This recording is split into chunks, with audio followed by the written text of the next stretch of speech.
ఇంటికి రామాయణం సీరియల్ వస్తున్న రోజు వంట చేస్తున్న ఒక్కసారి కూడా బాగుందని చావరు. ఎప్పుడు చూస్తే మా అమ్మ 30 ఏళ్ళ నుంచి సంసారం చేస్తున్నాను. కొంచెం కూడా పెళ్ళం మీద ప్రేమ లేదు. నేను చస్తే కానీ నా విలువ. ఏం చేస్తున్నారు ఇక్కడ? నువ్వే కదా చెప్ప గోడకు చేసావా మరి. ఇంట్లో ఎక్కడ గోడ లేవా? ఇక్కడ చాలా పోయి అక్కడ నువ్వు వెళ్ళి ఇంటికి రామాయణం చూసుకో.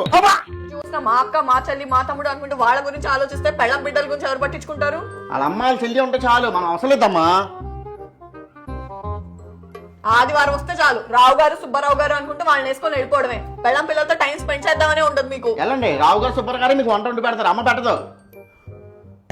ఇంటింటి రామాయణంలో అక్షయ్కి అవనీలా నాకు నీ గోలు ఎక్కువైపోయింది, నేను బయటికి పోతున్నా. వెళ్ళిపోండి. మీరు కూడా అవనికి అక్షయ్ దూరం వెళ్ళినట్టు వెళ్ళిపోండి ఇంట్లోంచి.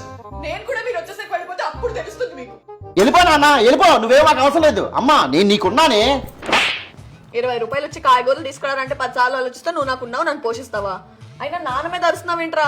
ఆయన మన కోసం రెక్కలు ముక్కలు చేసుకొని రోజు ఎంత కష్టపడతారో తెలుసా నీకు? అది కాదు, నాన్న తిట్టాడు కదా, సో అందుకని. నా మొగుడు నన్ను తిడతారు, నా మొగుడిని నేను తిడతాను. నీకేంట్రా మధ్యలో? కుదిరితే కలపడానికి ట్రై చేయాలి కానీ విడగొడుతున్నావు ఏంటి? నేనెక్కడ విడగొట్టానే? నీకు సిగ్గులేదురా? నీకు సిగ్గులేదు? ఆరాధ్యం చూసి నేర్చుకో. అది వాళ్ళ అమ్మ నాన్నలు కలపడానికి ఎంత కష్టపడుతుందో తెలుసా? ఆగు, ఆరాధ్య ఎవరికి తెలీదు? నీకెందుకు తెలుస్తుంది? నీకు చదువు తెలీదు, ఆరాధ్య తెలీదు, ఏమీ తెలీదు. ఇంటికి రామాయణం సీరియల్ చూస్తే తెలుస్తుంది.